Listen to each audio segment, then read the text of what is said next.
Hello everyone, আসসালামু আলাইকুম। আশা করছি আপনারা সবাই আপনাদের পরিবার পরিজন নিয়ে অনেক বেশি ভালো আছেন। আলহামদুলিল্লাহ, আমিও ভালো আছি আমার পরিবার পরিজন নিয়ে। আর সেই তো চলে এসেছি নতুন একটা ভিডিও নিয়ে, নতুন একটা দিনের সাথে। আশা করছি আপনারাও আমার এই পুরো ভিডিওটার সাথেই থাকবেন। প্লিজ একটা লাইক দিয়ে আমার ভিডিওটা কন্টিনিউ করবেন। আর আজকের দিনটা ছিল শুক্রবার, আর সকাল সকাল দেখেন কত পরিমাণে বৃষ্টি। রাত থেকেই বৃষ্টি হচ্ছে, আর এবছর তো অনেক পরিমাণে বৃষ্টি হচ্ছে সব জায়গাতেই। তো বৃষ্টি হলে তো আর কোনো কথাই নেই, বাইরে থেকে একটু বৃষ্টিটা অনুভব করলাম, একটু নিজেকে সময় দিলাম, একটু বৃষ্টির দিকে তাকিয়ে থাকলাম। বৃষ্টি অনুভব করতে অনেক বেশি ভালো লাগে, বৃষ্টির দিকে তাকিয়ে থাকতেও ভালো লাগে। তো সেই জন্য ভাবলাম আজকে যেহেতু শুক্রবার আর যেহেতু বৃষ্টি হচ্ছে, একটু খিচুড়ি রান্না করি। তো যেই ভাবনা সেই কাজ, আজকে তো আমি এখন একটু খিচুড়ি রান্না করব। সেই কারণে কিন্তু আমি রান্না করার জন্য প্রস্তুতি নিয়ে আমি এখন কিন্তু চলে এসেছি আমার রান্নাঘরে। আর খিচুড়িটা যেহেতু আমি রাইস কুকারে বসাবো, সেই কারণে আমি কিন্তু এদিক দিয়ে ডিম সিদ্ধ করার জন্য পাতিলের মধ্যে দিচ্ছি। আমি আজকে ডিম রান্না করব আর হচ্ছে খিচুড়ি রানবো, এটা হচ্ছে সকালকার আমাদের।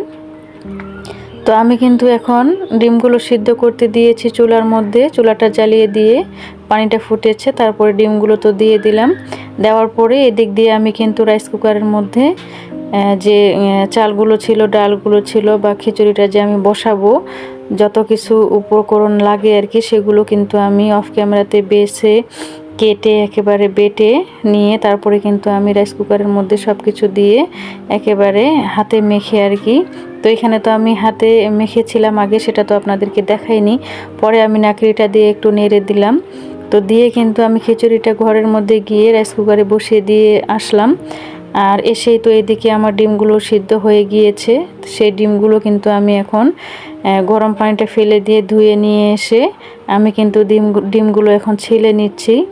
তো ডিমগুলো ছিলে নিয়ে এখানে কিন্তু রান্না করে নিব।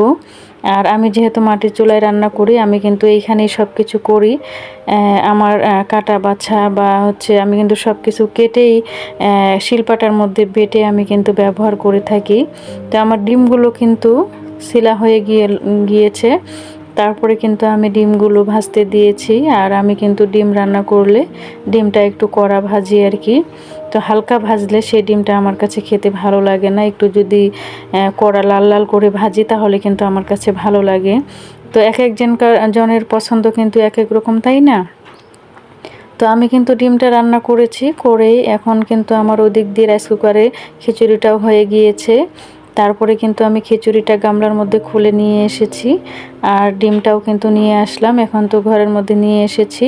তো তারপরে কিন্তু খাওয়া দাওয়া করে নিয়েছি। নেওয়ার পরে কিছুটা সময়, আরও অনেকটা সময় পেরিয়ে গিয়েছে।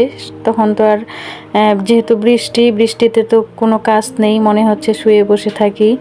তো এখন কিন্তু আমি ঘরগুলো গুছিয়ে নিচ্ছি, যেহেতু আমার হাজবেন্ড অনেকটা সময় আজকে ঘুমিয়েছিল। যেহেতু শুক্রবার আবার বৃষ্টি হচ্ছে, তাহলে তো আর কোনো কথাই নেই।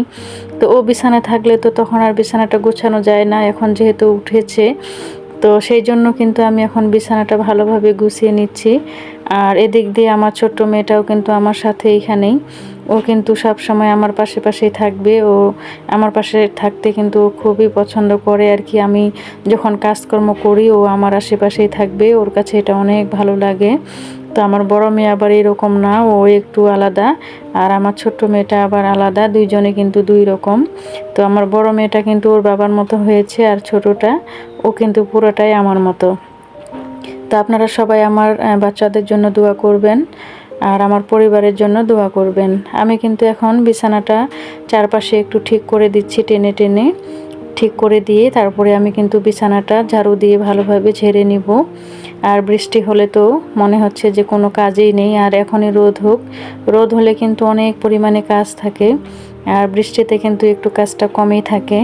তো অতি বৃষ্টি হলে আবার ভালো লাগে না, যখন বৃষ্টি বেশি হয়, টানা 6-7 দিন বৃষ্টি হয়, তখন কিন্তু অনেকটা আমাদের সমস্যার মধ্যে পড়তে হয় না, সব দিক দিয়েই কিন্তু আমাদের সমস্যার মধ্যে পড়তে হয়।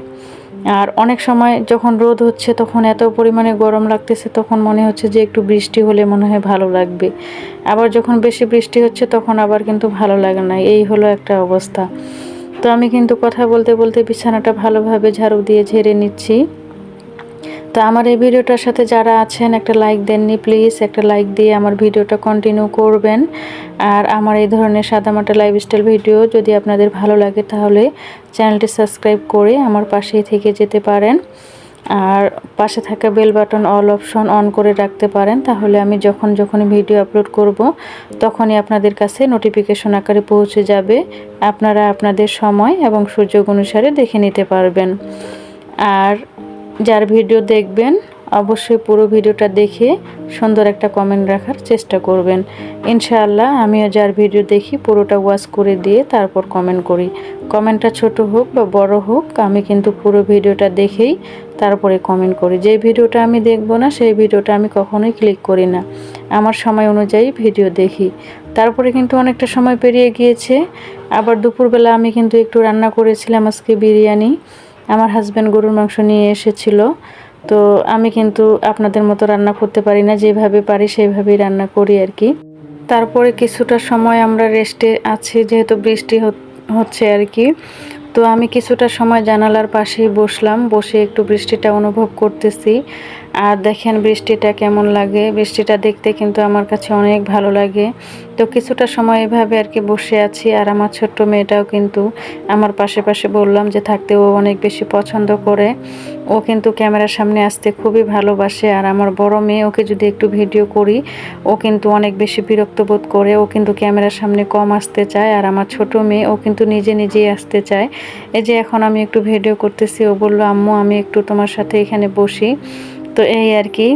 তো আমরা যারা মধ্যবিত্ত সংসারের গৃহিণীরা আছি, আমাদের সংসারে কখন টানাপোড়েন পড়ে যায় আমরা কিন্তু নিজেরাও জানি না আর কি। তো আপনারা দেখতেছেন যে আমার হাজব্যান্ড একটা মাটির ব্যাঙ ওইটা কিন্তু ভাঙতেছে। আসলে সংসারে চলার পথে কখন কোন বিপদ আপদ আসে বা কখন কোনটার প্রয়োজন হয় সেটা কিন্তু আমরা নিজেরাও জানি না। তো আমি এই ব্যাংকের মধ্যে কিছুটা প্রায় 4 মাস হবে আর কি আমি এই ব্যাংকটার মধ্যে টাকা আর কি জমাই। তো জমাতে আজকে এমন একটা আমার প্রয়োজন হলো, এমন একটা সমস্যার মধ্যে পড়েছি। তো সেই কারণে কিন্তু এই ব্যাংকটা আমার আজকে ভাঙতেই হলো।